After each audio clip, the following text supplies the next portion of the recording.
नमस्कार, मैं रजनी यादव, प्रवक्ता DLED Tecnia institute of teacher education की तरफ से आप सभी का हार्दिक अभिवादन करती हूँ। आज हमारी चर्चा का विषय है राष्ट्रीय पाठ्यचर्या की रूपरेखा 2005 एवं पर्यावरण अध्ययन की पाठ्य पुस्तकें।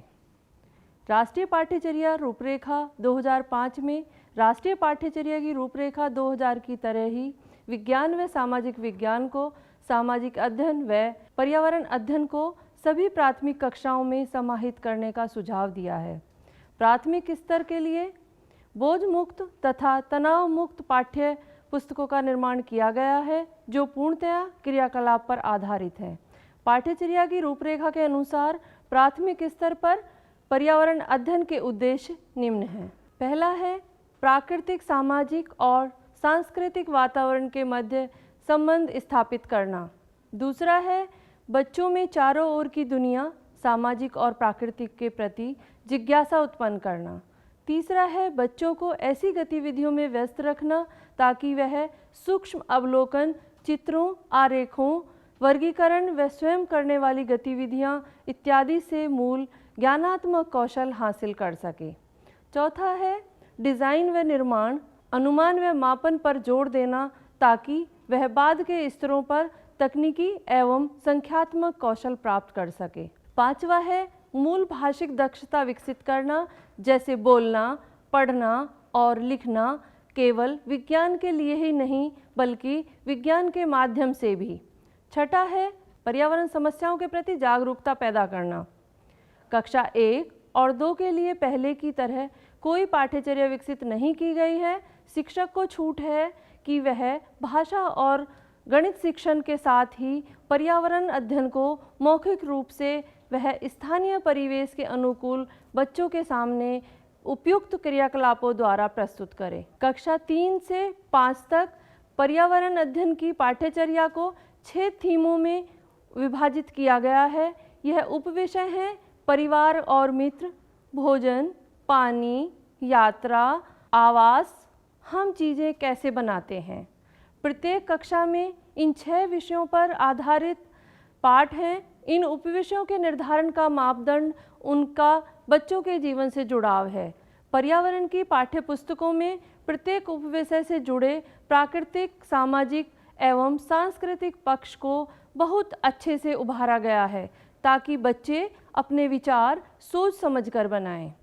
अब आती हैं पर्यावरण अध्ययन की पाठ्य पुस्तकें। पर्यावरण शिक्षण की वर्तमान पाठ्य पुस्तकें राष्ट्रीय पाठ्यचर्या की रूपरेखा 2005 के सुझावों पर आधारित हैं। इसका उद्देश्य बच्चे बिना किसी ज्ञानात्मक बोझ के तनाव रहित वातावरण में सीख सकें।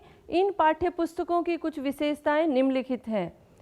पहली है पाठ्य पुस्तकों की विषय वस्तु बाल केंद्रित है। दूसरी है रंग बिरंगे चित्रों से सजी यह पुस्तकें बच्चों को स्वयं पढ़ने के लिए आकर्षित करती हैं।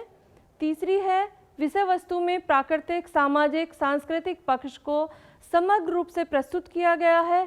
स्वयं करके सीखने और खोज विधि को विशेष महत्व दिया गया है। चौथी है पुस्तकीय ज्ञान को बाहरी वातावरण से जोड़ने पर विशेष बल दिया गया है। रटने की आदत का पाठ्यक्रम में कोई स्थान नहीं है। पांचवी है बहुसांस्कृतिक स्वरूप जैसे लिंग, वर्ग, संस्कृति, धर्म, भाषा और क्षेत्रीयता को समानता से समाहित कर दिया गया है।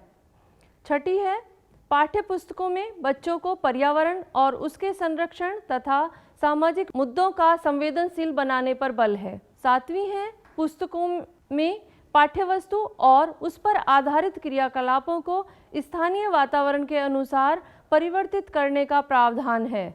आठवीं है शिक्षण को बच्चों के वास्तविक जीवन से जोड़कर विषय वस्तु का संपादन करने पर बल है।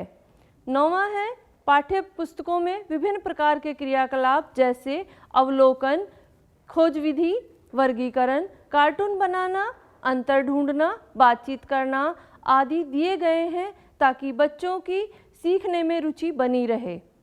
10वीं है पाठ्य पुस्तकों में दी गई विषय वस्तु आम जिंदगी से जुड़ी हुई घटनाओं, सामाजिक और सामयिक घटनाओं से ली गई है ताकि बच्चे अपनी कक्षा के वातावरण को अपने दैनिक जीवन से जोड़ पाएं। 11वीं है, विशेष आवश्यकता वाले बच्चों के प्रति संवेदनशीलता लाने की दिशा में इन पुस्तकों में भरपूर प्रयास किया गया है। 12वीं है, क्रियाकलाप संपादित करते समय बच्चों को पूरी स्वतंत्रता और समय देने का प्रावधान है। चित्रों और आरेखों का प्रयोग इस तरह से किया गया है कि लिखित कार्य के पूरक बन सकें। इस प्रकार पर्यावरण अध्ययन विषय का बच्चों को प्राकृतिक व सामाजिक वातावरण के परस्पर संबंध को पहचानने और समझने के लिए प्रयोग होना चाहिए। इसके परिणाम स्वरूप बच्चे पर्यावरण के प्रति संवेदनशील होंगे और समाज एवं प्राकृतिक पर्यावरण के मध्य संबंध स्थापित कर सकेंगे। तो ये था आज की हमारी चर्चा का विषय, राष्ट्रीय पाठ्यचर्या की रूपरेखा 2005 एवं पर्यावरण अध्ययन की पाठ्य पुस्तकें। हम फिर हाजिर होंगे किसी नए विषय के साथ। धन्यवाद, नमस्कार।